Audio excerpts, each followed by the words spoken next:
We also remember them for the power of the example they set. Brave individuals from 11 different countries working to help the Iraqi people at the direction of the United Nations Security Council and on behalf of all of us. This is sometimes forgotten, that in serving under the UN flag, they died in our names, as our representatives.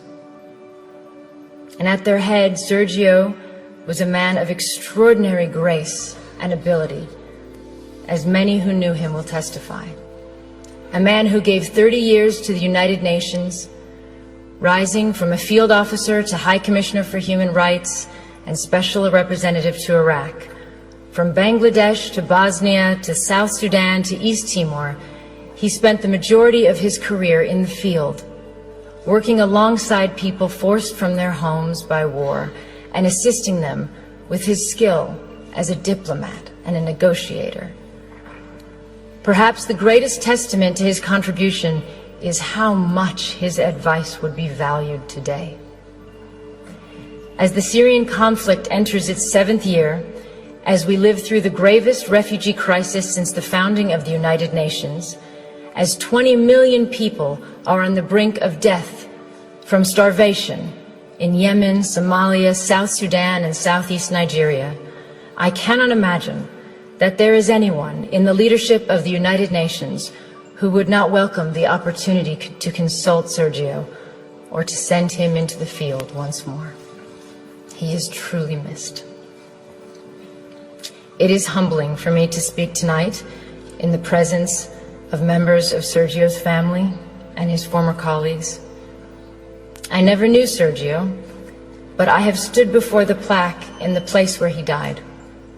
I felt profound sadness at the fact that the conflict in Iraq, the source of so much Iraqi suffering, to this day, had claimed the lives of men and women whose only intention was to try to improve a desperate situation. But I also saw clearly the value and nobility of a life spent in service to others. Sergio was a man who never turned down an assignment, no matter how difficult and dangerous, or as others have put it, who handled one impossible task after another. He was a man, to borrow the words of Thomas Paine, whose country was the world, whose religion was to do good. He will always remain a hero and inspiration to all who follow in his footsteps. The UN's work did not end there, in the rubble of Canal House 14 years ago. Hundreds of UN staff have served and continue to serve in Iraq, as they do from Afghanistan to Somalia, because the task of building peace and security can never be abandoned, no matter how bleak the situation. My thoughts on Sergio's life and legacy derive from my 16 years with UNHCR, the agency he spent so much of his career serving and representing. But I also speak as a citizen from my country, the United States. I believe all of us who work with the UN preserve this duality. The United Nations is not a country. It is a place where we come together as nations and people to try to resolve our differences and to unite in common action. As a citizen, I find myself looking out on a global environment that seems more troubling and uncertain than any time in my lifetime. And I imagine many of you feel the same. We are grappling with a level of conflict and insecurity that seems to exceed our will and capabilities. With more refugees than ever before, with new wars erupting on top of existing conflicts, some already lasting decades. We see a rising tide of nationalism, masquerading as patriotism, and the reemergence of policies encouraging fear and hatred of others. We see some politicians elected partly on the basis of dismissing international institutions and agreements, as if our countries have not benefited from cooperation but actually been harmed by it. We hear some leaders talking as if some of our proudest achievements are in fact our biggest liabilities, whether it is the tradition of successfully integrating refugees into our societies, or the institutions and treaties we have built rooted in law and human rights. We see nations that played a role, a proud role, in the founding of the International Criminal Court, withdrawing from it on the one hand, and on the other, we see arrest warrants for alleged war crimes issued but not implemented, and other crimes ignored altogether. We see a country like South Sudan, ushered by the international community into independence, and then largely abandoned, not by the UN agencies and NGOs, but effectively abandoned, without the massive support they need to make a success of sovereignty. And we see resolutions and laws on the protection of civilians and the use of chemical weapons, for instance, flouted repeatedly, and in some cases under the cover of Security Council vetoes, as in Syria. Many of these things are not new, but taken together and in the absence of strong international leadership, they are deeply worrying. When we consider this, all of this and more, as citizens, what is our answer? Do we, as some would encourage us to think, turn our backs on the world and hope that the storm will pass? Or do we strengthen our commitment to diplomacy and to the United Nations? I strongly believe there is only one choice, demanded by reason as well as by conscience, which is the hard work of diplomacy and negotiation and reform of the UN. This is not to say that in any way this is an easy road, and there are reasons for people to feel insecure today. The level of conflict and lack of solutions, combined with the fear of terrorism, the reality that globalization has brought vast benefits to some and worsened the lot for others, the sense of disconnect between citizens and governments, or in some countries the lack of governance, the overall feeling that for all our gains in technology and connectedness, the less we are in control of forces shaping our lives. All these factors and more have contributed to a sense of a world out of balance, and there are no easy answers. And despite the millions of people who have lifted themselves out of poverty in our lifetime, the difference between the lives of those of us born in wealthy, democratic societies and those born into slums and refugee camps in the world is a profound injustice. We see it, and we know it's wrong at a simple human level. That inequality is contributing to instability, conflict, and migration, as well as to the sense that the international system serves the few at the expense of the many. But again, what is our answer as citizens? Do we withdraw from the world where before we felt a responsibility to be part of the solutions? I am a proud American, and I am an internationalist. I believe anyone committed to human rights is. It means seeing the world with a sense of fairness and humility, and recognizing our own humanity in the struggles of others.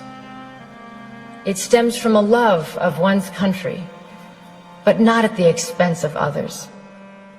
From patriotism, but not from narrow nationalism. It includes the view that success isn't being greater than others, but finding your place in a world where others succeed too. And that a strong nation, like a strong person, helps others to rise up and be independent. It is the spirit that made possible the creation of the UN out of the rubble and ruin and 60 million dead of World War II, so that even before the task of defeating Nazism was complete, that generation of wartime leaders was forging the UN. If governments and leaders are not keeping the flame of internationalism alive, then as citizens, we must. The challenge is how to restore that sense of balance and hopefulness in our countries, while not sacrificing all we have learned about the value and necessity of internationalism.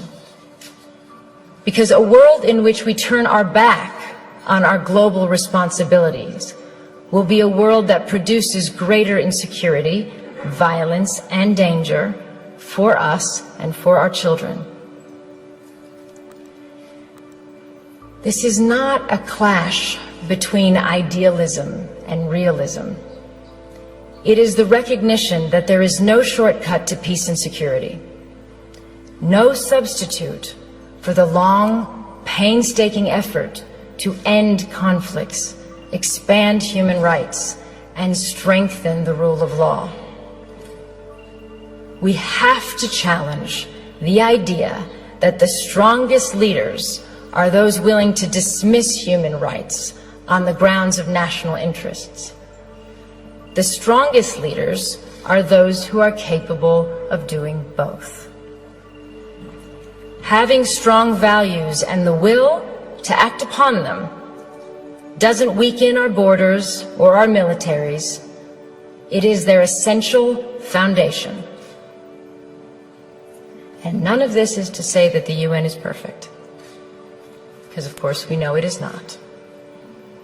I have never met a field officer who has not railed against the shortcomings, as I imagine Sergio did in his darkest moments. And he, like all of us, wanted a UN that was more decisive, less bureaucratic, and that lived up to its standards. But he never said it was pointless, and he never threw in the towel. The UN is an imperfect organization because we are imperfect. It is not separate from us. Our decisions, particularly those made by the Security Council, have played a part in creating the landscape that we are dealing with today.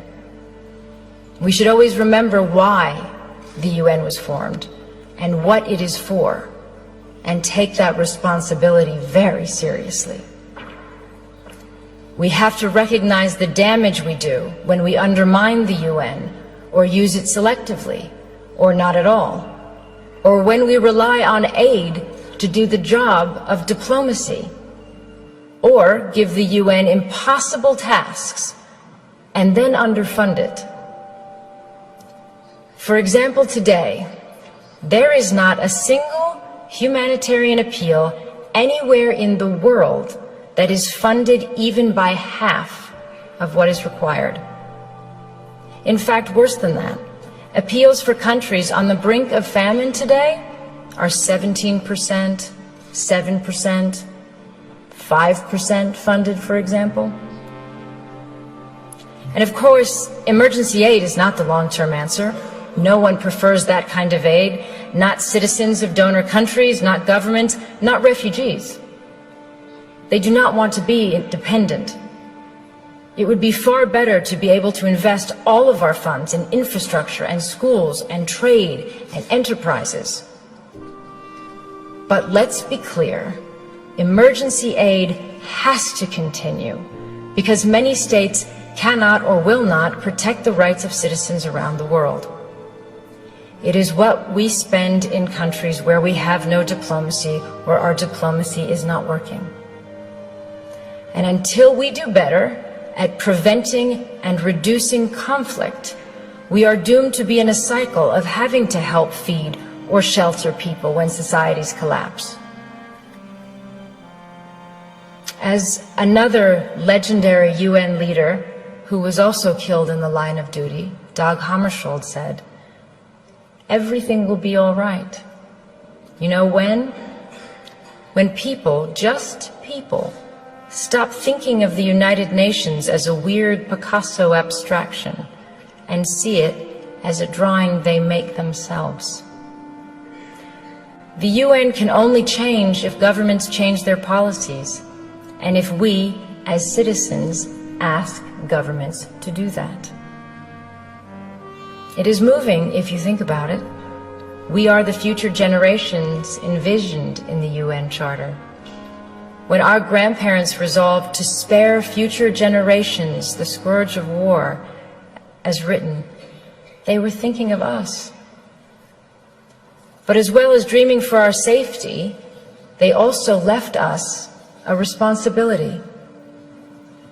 President Roosevelt, addressing the U.S. Congress in January 1945, 6 months before the end of World War II, said this: "In the field of foreign policy, we promise to stand together with the United Nations, not for the war alone, but for the victory for which the war was fought." And he went on, "The firm foundation can be built, and will be built, but the continuance and assurance of a living peace in the long run must be the work of the people themselves." So today we have to ask ourselves if we are living up to that mission. They gave us the start. What have we done with it? It is clear to me that we've made huge strides, but our agreements and institutions are only as strong as our will to uphold them. If we do not, for whatever reason, we bequeath a darker, more unstable world to all of those who come after us. It is not for this that previous generations shed blood and worked so hard on behalf of all of us. The memory of those who came before us holds us true to our ideals. Resting, unchanged in time, they remind us who we are and what we stand for. They give us hope to stay in the fight, as Sergio did until his last breath. 14 years since his death, there is a stronger need than ever before for us to stay true to the ideals and purposes of the United Nations. That is what I hope his memory holds for us today.